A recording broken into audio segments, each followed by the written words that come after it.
This morning, we are back at 8:20, and we're with today's real estate, the arrival of the spring real estate buying season. After the painful boom and bust, have the rules now changed? Today, financial editor Jean Chatzky has some critical advice before you go house hunting. Jean, good morning. Nice to see you. Nice to see you. Generally speaking, there's some action out there in the housing market, isn't there? It's heated up a little. It has heated up, particularly because the first-time home buyers credit, the $8,000 that's on the table, you have to go to contract by the end of this month in order to capture that. So a lot of people have been in the market to try to get that money. And they're not going to do it if they're out there casually looking for a home right now. You know, if you have super lawyer powers, maybe but probably not. The first thing you say you need to do if you're about to buy a house is before you make an offer, you've got to make sure that your finances are in order. What does that entail? You got to pull your credit report, and you want to look at actually all three of your credit reports. You can get these from annualcreditreport.com because you've got to make sure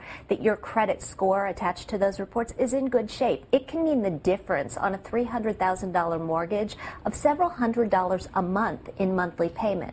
And so you pull your credit reports, you make sure there are no errors, you pull a score, and then you go forward. By the way, how long does that process take? Is it somebody can do in a day, in a week, how long? You can do it in minutes. Okay. I mean, literally, go to Annual Credit Report and go to Credit Karma to get a free score. As part of getting your finances in order, before you make an offer on a house, an important thing to do is get some cash in the bank. Because the days of being able to buy a house with no money down are over. Today, they want you to have about 10% as a down payment at the very minimum. And in some cases, if you want to buy distressed properties or if you want to buy a bank-owned property, they're going to look for you to have 20 or 25%. So putting some cash away is really important. This is probably the biggest purchase you're going to make in your life. So clearly you want to think carefully.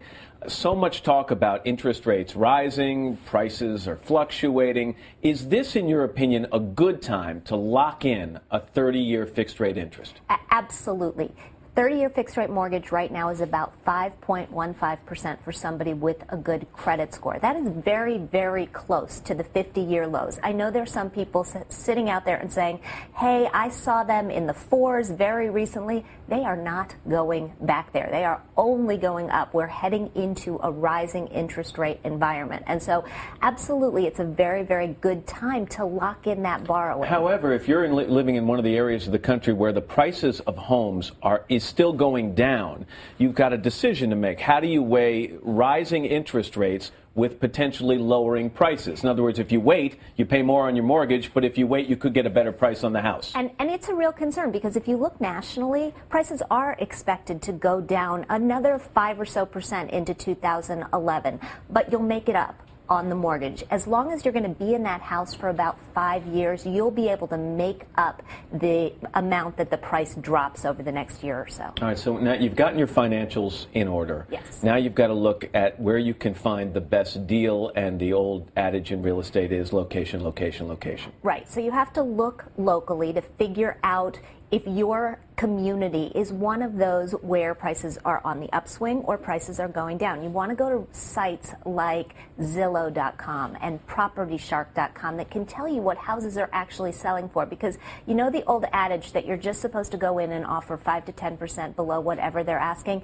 It doesn't work in all areas. In Chicago right now, they're having bidding wars. In Fort Lauderdale right now, and this was reported in USA Today yesterday, prices are 20% below the ask. So either you're going to get ripped off or you're going to overpay unless you do your homework. So you got to go locally, figure out what's happening, and then how do you decide what's the right offer to make? You look at where the prices were listed and what they actually sold for. And there's enough information on the internet to actually give you that. And then if you want to look for a real deal, McMansions are so out of fashion. Bigger homes are so out of fashion. The prices on those are coming down, whereas the starter homes, which were very attracted to people who wanted that first-time home buyer credit, are largely gone. Jean Chatzky, good information as always. Thanks. Thanks.